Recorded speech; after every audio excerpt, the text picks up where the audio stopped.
बेदर गेसाव जानो मोजां मोनग्रा होननानै बे समाव नोंथाङा मा बुङो?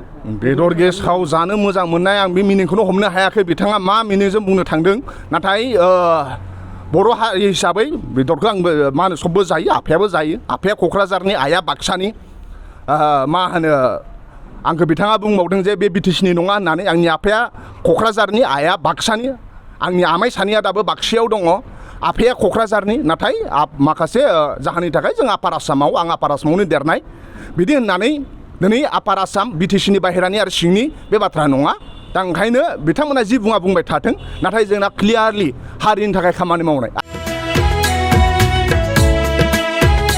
नोंथाङा गावनि फेभरेट श' नायनायाव स्ल' इन्टारनेट स्पिडनि थाखाय बानायफैबाय नामा? गोजोननि नोगोर क'क्राझाराव नोंथांमोननि थाखाय आर'नाइ टेक्न'लजिसआ लाबोदों high speed fibre optic broadband plans. मात्र 399 रां पार मान्थआवनो नोंथांमोना आनइन्टाराप्टेड स्ट्रिमिं, गेमिं, आपल'ड, डाउनल'ड आरो ब्राउजिं खालामनो हागोन।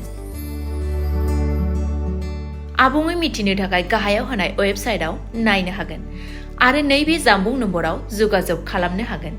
जामबुं नङा जाबाय 8812989283 नङाब्ला 8099554827।